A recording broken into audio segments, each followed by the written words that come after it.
Hi friends, welcome to my channel. ನಾವು ಇವತ್ತು ಮಾತಾಡ್ತಾ ಇರೋದು ಐಫೋನ್ 18 ಪ್ರೋ ಬಗ್ಗೆ. ಐಫೋನ್ 18 ಪ್ರೋ ಅಲ್ಲಿ ಯಾವೆಲ್ಲ ಫ್ಯೂಚರ್ಸ್ ಇದೆ, ಮತ್ತೆ ಯಾವ ಡೇಟ್ ಗೆ ರಿಲೀಸ್ ಮಾಡ್ತಾರೆ, ಮತ್ತೆ ಯಾವ ಕಲರ್ಸ್ ಅಲ್ಲಿ ಅವೈಲೇಬಲ್ ಇದೆ ಅಂತ ನೋಡೋಣ. ಇನ್ನು ಫೋನ್ ಲಾಂಚ್ ಡೇಟ್ ನೋಡೋದಾದ್ರೆ ಎಲ್ಲರಿಗೂ ಗೊತ್ತೇ ಇದೆ, ಸೆಪ್ಟೆಂಬರ್ ಮಂತ್ ಅಲ್ಲಿ ಲಾಂಚ್ ಮಾಡ್ತಾರೆ ಅಂತ ಎಲ್ಲರೂ ವೇಟ್ ಮಾಡ್ತಾ ಇರ್ತಾರೆ. ಇದರಲ್ಲಿ ಏನೆಲ್ಲ ನ್ಯೂ ಫ್ಯೂಚರ್ಸ್ ಆಡ್ ಆಗಿರುತ್ತೆ ಅಂತ. ಇನ್ನು ಕಲರ್ಸ್ ಬಗ್ಗೆ ಹೇಳಬೇಕು ಅಂದ್ರೆ ಇದರಲ್ಲಿ 4 ಕಲರ್ಸ್ ಅಲ್ಲಿ ಲಾಂಚ್ ಮಾಡ್ತಾ ಇದ್ದಾರೆ. ಕಲರ್ಸ್ ಯಾವ್ದು ಅಂದ್ರೆ dark grey, dark cherry, blue ಮತ್ತೆ ಸಿಲ್ವರ್ ನ ಲಾಂಚ್ ಮಾಡ್ತಾ ಇದ್ದಾರೆ. ಈ ಸಲ ಮೇನ್ ಹೈಲೈಟ್ ಕಲರ್ ಯಾವ್ದು ಅಂದ್ರೆ ಡಾರ್ಕ್ ಚೆರ್ರಿ. ಇನ್ನು ಏನೆಲ್ಲ ಬೆಟರ್ ಫ್ಯೂಚರ್ಸ್ ಆಡ್ ಮಾಡ್ತಾರೆ ಅಂತ ನೋಡೋಣ.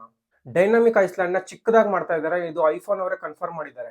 ಇನ್ನು ಡಿಸ್ಪ್ಲೇ ನೋಡೋದಾದ್ರೆ super retina LTPO plus OLED screen, ಇದು ಇನ್ನಷ್ಟು ಬೆಟರ್ ಪರ್ಫಾರ್ಮೆನ್ಸ್ ಕೊಡುತ್ತೆ. ಇನ್ನು ಕ್ಯಾಮ್ರಾ ಪರ್ಫಾರ್ಮೆನ್ಸ್ ಕೂಡ ಬೆಟರ್ ಎನ್ಹಾನ್ಸ್ ಮಾಡ್ತಾ ಇದ್ದಾರೆ. ಆಪಲ್ 18 ಪ್ರೋ ಅಲ್ಲಿ ಲೇಟೆಸ್ಟ್ A20 ಬಯಾನಿಕ್ ಚಿಪ್ ನೋಡಬಹುದು.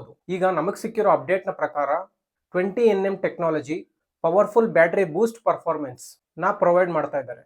ಫ್ರೆಂಡ್ಸ್, ಇನ್ನೊಂದು ಮೇಜರ್ ಅಪ್ಡೇಟ್ ಏನು ಅಂದ್ರೆ ಸ್ಯಾಟಲೈಟ್ ಕನೆಕ್ಟಿವಿಟಿನ ಇನ್ನಷ್ಟು ಬೆಟರ್ ಮಾಡಬೇಕು ಅಂತ ಯೋಚನೆ ಮಾಡ್ತಾ ಇದ್ದಾರೆ. ಎಮರ್ಜೆನ್ಸಿ ಏನಾದರೂ ಇದ್ರೆ ಸ್ಯಾಟಲೈಟ್ ಕನೆಕ್ಟಿವಿಟಿನ ಯೂಸ್ ಮಾಡಿ ಮಾತಾಡಬಹುದು. ಬ್ಯಾಟರಿಯಲ್ಲಿ ಮೇಜರ್ ಚೇಂಜಸ್ ಬರೋ ಸಾಧ್ಯತೆ ಇದೆ.